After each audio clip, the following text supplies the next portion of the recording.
Magic the Gathering is a competitive game published by Wizards of the Coast in 1993. It was the first ever trading card game, with currently over 50 million players according to Hasbro. Crossovers such as Teenage Mutant Ninja Turtles, Marvel, Lord of the Rings, and the upcoming The Hobbit collection always bring in new cards, new terms, new decks, and prevents players from ever getting bored. Growing up, I used to watch my mom and uncles play Magic the Gathering together at family functions, and they'd always invite me to play with them. Even though I never won, I loved the quality time that came from it. I would really love to teach my siblings how to play, so that way we can enjoy that quality time as well. In order to play Magic, you need to understand the different deck colors and how they correspond to play styles, the different types of cards, how to play Standard, and how to play Commander. First, before you choose a deck to play, you need to understand the colors and how they correspond to each play style. There are 5 colors in Magic the Gathering: white, red, green, blue, and black, according to the MTG Wiki.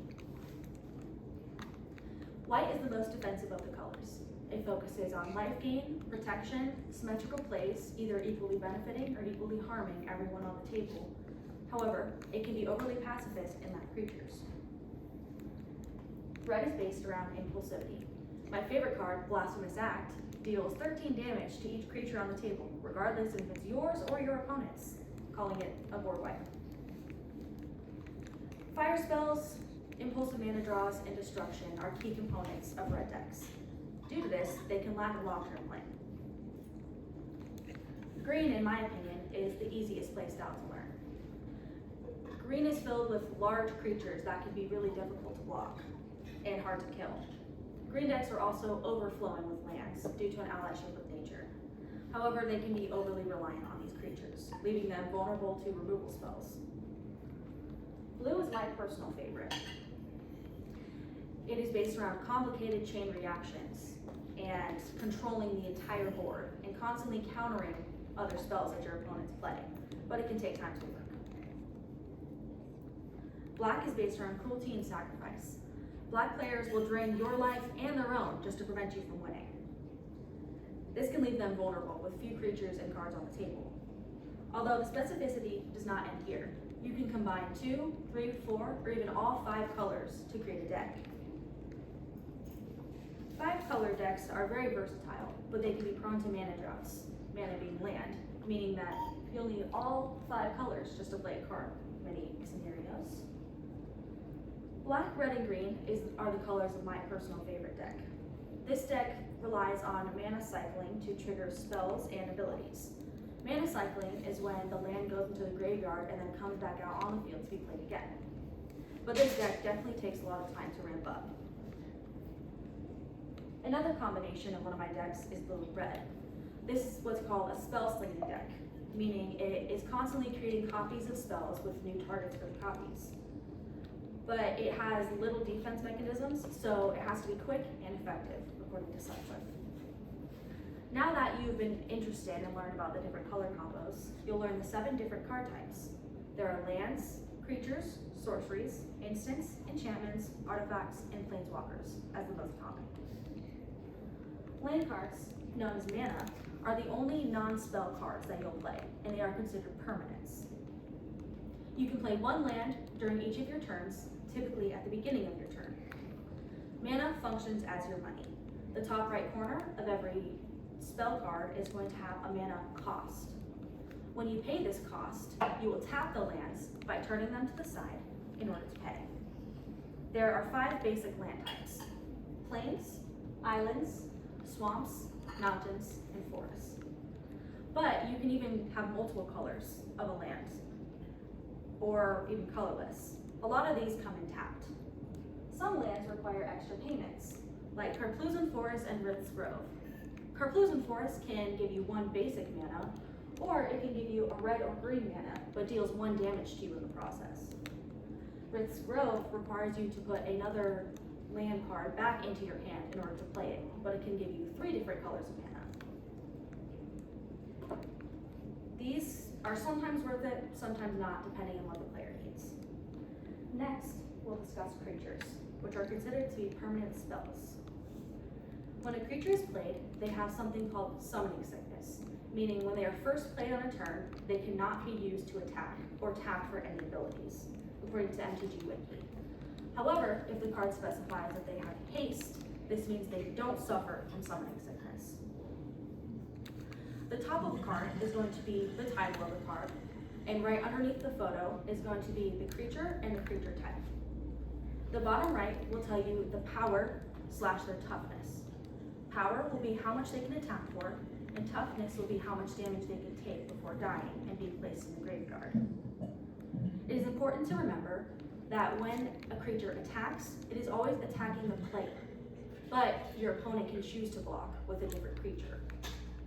For example, if a 5/5 beast is attacking and then is blocked with a 4/5 elf, the elf is going to be placed in the graveyard. If it is blocked with a 5/5 human wizard, they're both going to be placed in the graveyard because they're both attacking and blocking each other at the same time.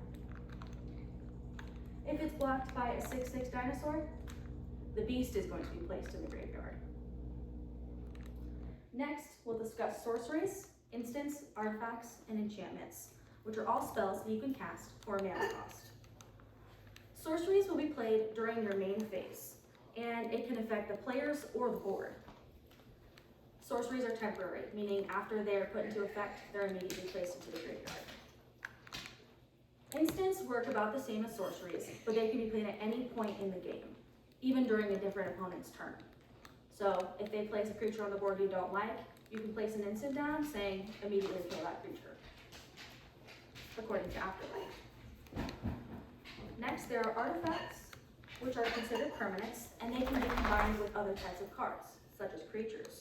They can even be equipped onto certain creatures. Enchantments are continuous cards on the board. They are permanents, and they represent continuous magic during each turn. Lastly, there are planeswalkers. When you play Magic the Gathering, each player takes on the role of a planeswalker. However, you can also have a planeswalker card that you can pay its mana value and place on the board. They are not creatures.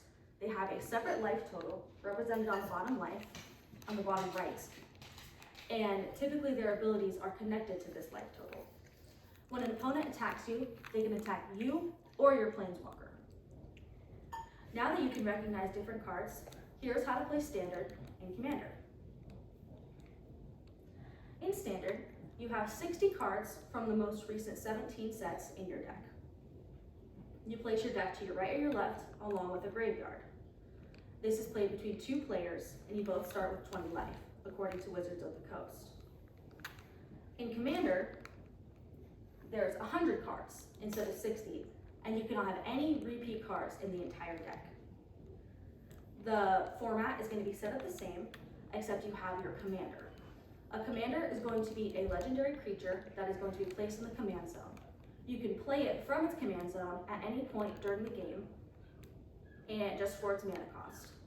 If your commander dies, instead of going into the graveyard, it's going to go back into the command zone, where it can be cast again at any point for its mana value, plus 2 mana for each time it dies.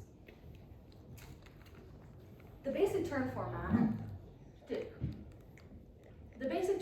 format is the same in both.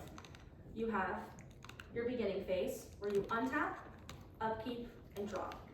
You start by untapping all of your creatures that you had tapped for your last turn, and you upkeep any spells or recurring abilities. Then you draw your card for turn. You go into your main phase, where you can play 1 land per turn, and then cast any spells that you'd like to cast. Then you'll go into your combat phase. You'll declare your attackers, your opponent will declare your blockers, and then you'll put cards in the graveyard if applicable. You'll then have a second main phase, where if you haven't already played your land, you can do so now and play any more creatures or spells. After this, your creatures heal, and then you may pass the turn.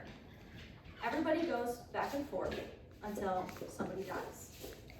Also in Commander, you can play with between 2 to 5 people in a pod. In conclusion, Magic is a trading card game powerhouse that is currently engrossing over 50 million people. Now you can use your knowledge of deck colors, card types, and how to play Standard and Commander to finally understand what your sister and daughter keep talking about at the dinner table. I now recruit you to play with me.